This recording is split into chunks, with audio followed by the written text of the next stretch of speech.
Então vamos fazer um podcast hoje com o tema principal da e a nossa entrevistada vai ser um bate-papo com a doutora Nádia Junqueira, né, a jornalista de formação e amante da filosofia, que efetivamente viveu toda a sua vida acadêmica debruçada nas pesquisas sobre a Hannah Arendt. Então, por conta dessa paixão da filosofia, ela vai nos guiar sobre o pensamento da Hannah Arendt. A primeira pergunta vai ser aquela simples, né? Quem foi Hannah Arendt? Boa tarde, Matias. Obrigada por me convidarem a participar com vocês desse podcast, falar sobre Hannah Arendt, o pensamento dela. Bom, a Hannah Arendt foi uma pensadora política. Ela assim gostava de ser chamada, não como filósofa, mas ela é uma filósofa, né? Está hoje canônica, a gente também pode dizer, e foi uma pensadora política alemã, judia, né, nascida no início do século passado, e que fugiu do nazismo, né, na Segunda Guerra Mundial, foi refugiada por uma pátrida, né, por mais de 15 anos, e fugiu para os Estados Unidos, né, como muitos naquela época. E ela, de fato, empreende o trabalho dela teórico, né, acadêmico, a partir, começa assim, a ser conhecida efetivamente a partir do seu trabalho quando ela chega nos Estados Unidos. Mas ainda na Alemanha, aos 22 anos, ela defendeu a tese dela de doutorado, que se chamava O Amor em Santo Agostinho. Ela caminhava pelos caminhos da filosofia existencial, e então ela acaba orientada por Heidegger, depois por Jaspers, mas efetivamente essa trajetória, os eventos políticos que marcaram a vida dela acabam contaminando e determinando o trabalho teórico que ela viria a fazer a partir de então, que é sobre filosofia política, e não seria um exagero a gente dizer que ela tentou se debruçar por toda a vida para tentar entender efetivamente a catástrofe do século passado, que foi o totalitarismo, né? Como foi possível chegar naquela condição. E ela faz, no final das contas, uma análise, né, ela se debruça para refletir sobre a política toda a modernidade. Então, ela pensava também os eventos do seu próprio tempo, né? Ela refletiu sobre as revoluções setecentistas, refletiu sobre a desobediência civil nos Estados Unidos, pensou política de uma forma mais ampla, né, mais teórica, pensando uma estrutura que a gente pudesse usar para pensar política em todos os tempos, e por isso ela continua sendo também tão atual. Ela é uma das suas principais obras, Origem do Totalitarismo, publicado, foi um dos primeiros a ser publicado na década de 50, em seguida A Condição Humana, sobre a Revolução, o Eichmann em Jerusalém, tem o Crise da República, Entre o Passado e o Futuro, que reúne alguns ensaios, e, por fim, A Vida do Espírito, que é uma obra que ficou incompleta. Né? Ela morreu aos 77 anos, e o seu pensamento continua cada vez mais estudado, não só atual, mas cada vez mais estudado em todo o mundo. É uma comunidade hoje em dia muito grande no Brasil que pesquisa o pensamento dela, e eu poderia dizer que é uma autora muito interessante porque ela não se filia a nenhum ismo, né?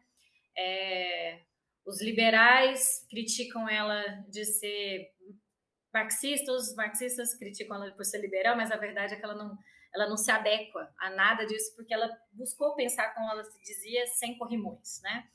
Então, um pensamento muito original, e é muito importante destacar como esses eventos políticos do nazismo determinam o pensamento dela, porque na filosofia há uma ideia que eu diria errada ou falsa de que a teoria não deve ser contaminada pelos eventos vividos pelos filósofos, pelas pessoas, mas isso é impossível, né? E o pensamento da Hannah Arendt é uma prova disso, como a experiência que ela viveu com o nazismo determinou esse pensamento dela, principalmente porque ela não tinha interesse nenhum por política, até a ascensão do nazismo, nenhum, e isso mudou completamente. Ela se jogou no ativismo político mesmo, ela se juntou aos sionistas na época, não sem críticas, ela se chamava como oposição leal ao sionismo, mas na década de 50, com a formação do Estado de Israel, tal qual o Estado de Israel foi formado, ignorando a presença dos povos árabes, o que era um grande problema para ela,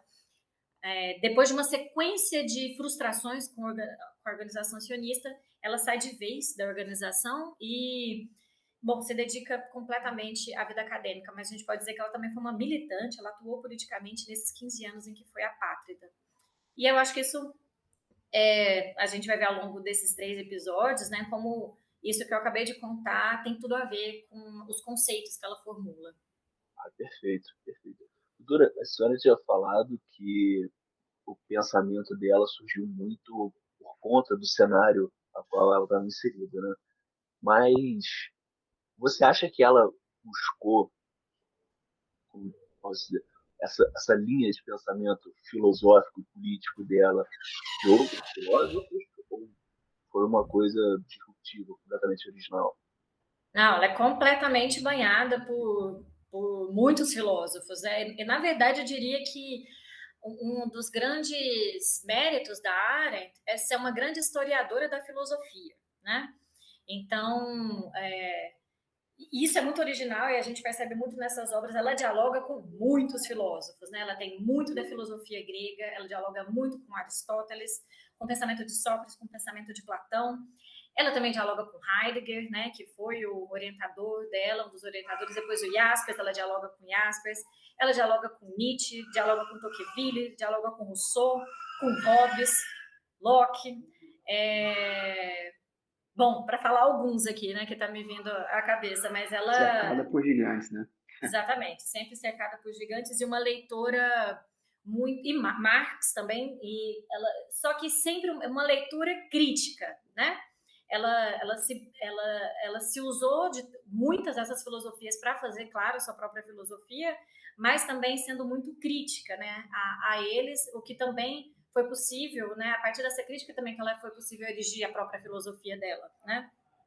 Isso é muito evidente no diálogo que ela trava com Marx, no diálogo que ela trava com Rousseau, no diálogo que ela trava com Hobbes, muitas vezes, inclusive, fazendo o espantalho desses filósofos, né.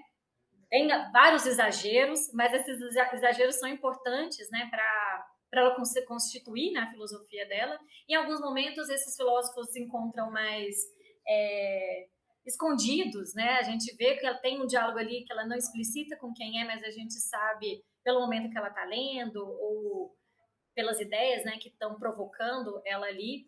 Mas o que ela se recusava, no entanto, era necessariamente ter que se filiar a alguma escola, né? Se filiar a alguma tradição. E, bom, e aí nesse sentido é difícil a gente dizer, né, assim, qual escola ela está mais filiada, e eu diria que, inclusive, dentro hoje do campo de quem pesquisa a área, tem uma briga para dizer, não, é que ela está mais, né, ela é mais marxista, não, ela está mais liberal, aqui ela é mais robesiana, não anti-robesiana, então todo mundo tentando puxá-la para algum lado, mas eu acho que é uma briga um tanto inútil, porque ela é independente, e ela gostava também de se dizer, né, uma pensadora independente. Doutora, como a senhora mesmo disse, o pensamento dela está muito atual. O contexto no qual vivemos está inserido 100% na política, né? Tudo que a gente faz está inserido nisso. Eu vou devagar um pouco aqui, mas nesse contexto do mundo de hoje, de guerras, de recessões e tudo mais, o que você acha que o trabalho dela vai impactar no mundo contemporâneo? Um pouco mais nesse quesito político. Uhum. Olha, a gente poderia pensar vários aspectos, né, sobre a atualidade do pensamento da Arendt para pensar o que a gente está vivendo hoje. Eu, inclusive, recomendo fortemente a quem nos ouve o livro Por que ler Hannah Arendt hoje? É um livrinho desse tamanhozinho, que quem escreveu foi o professor Richard Burstein, que foi amigo da Arendt, e ele morreu esse ano. Ele ainda era professor da New School, até ele aposentou e 15 dias depois ele morreu. E eu tive a oportunidade de ser orientada por ele lá num período de pesquisa, e ele escreveu esse texto que ele é bem curtinho, porque é para todo mundo mesmo, assim, se interessar pelo pensamento dela. E aí eu acho que a gente tem 10 capítulos em que ele vai puxando para a atualidade, no que ela nos ajudaria.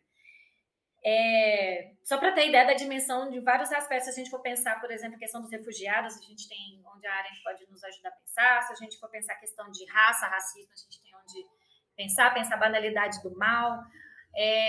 Mas eu gostaria de pensar de uma forma um pouco mais geral, que eu gosto bastante de pensar sobre a prioridade da política para a Arendt, para dizer como tudo que ela buscou indicar a vida inteira, né, através dos textos do trabalho dela, continua atual e a gente continua patinando.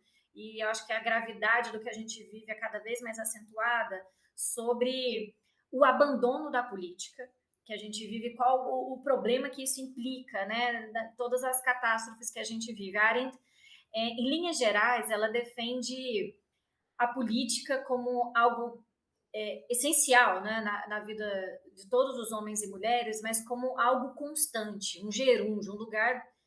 A esfera pública para ela é um lugar do qual a gente nunca pode sair, né? E a atividade política é uma atividade que realmente define a gente como seres humanos, né? E isso significa que para ela, né, não tem nenhuma atividade mais importante do que a atividade política, que está ligada ao que ela vai chamar de ação. O que é ação? É agir em conjunto com outros homens e mulheres com vista a um bem comum, a um interesse comum, um interesse compartilhado, em que a gente manifesta a nossa singularidade, quem a gente é e o que é a nossa unicidade, porque nós somos completamente diferentes uns dos outros, somos né, essa irrepetibilidade manifesta, né, em quem somos. E quando a gente está nessa esfera pública, né, agindo interesse, com vistas ao interesse comum, manifestando quem somos, e por isso fazendo esses exercícios de ouvir o outro, saber lidar com a diferença do outro quando a gente manifesta nessa singularidade, isso é agir politicamente, isso é fazer política para ela. E para ela, quando a gente abre mão desse espaço, quando a gente se volta para esfera privada, né, a gente fica concentrado nesse ciclo de atividade de trabalho e consumo, né, e voltado só para os interesses privados, a gente abandona o cuidado com o mundo. E quando esse mundo é abandonado, bom, aí a gente tem todas essas catástrofes que a gente hoje vê, né, desde guerras enfim, todas as consequências que a gente vê de uma vida em que o que pauta é o interesse privado, né? Desde, se a gente trazendo um pouco mais para nossa realidade contemporânea brasileira, o que é o Congresso Nacional, se não bancadas representadas por interesses privados, enquanto parece que o que é comum mesmo a todos, o que é público, está fora daquele debate, né? Então, eu acho que ela diria que a gente continua a não dar prioridade para a política de forma geral. Por outro lado, também eu não gosto de colocar de uma forma totalizante, porque ela sempre foi capaz de enxergar onde estavam os pontos de luz, onde existiam essas possibilidades de quem realmente estava fazendo diferente em vários contextos. Ela também tinha esse exercício de identificar nos momentos na história em que a prioridade da política prevaleceu, onde realmente os homens e mulheres agiram com vistas ao interesse comum e partilhado. Esses lugares existem, esses momentos existem, mas há uma crítica constante, né, à perda do interesse comum e à perda da valorização da política, da prioridade da política de forma geral, né? Perfeito. Muito obrigado, doutora. Esse foi o nosso primeiro episódio sobre o pensamento político com Hannah Arendt. E, mais uma vez, gostaria de agradecer a doutora Nádia Junqueira. Muito obrigado. Obrigada, até a próxima. Obrigado, doutora.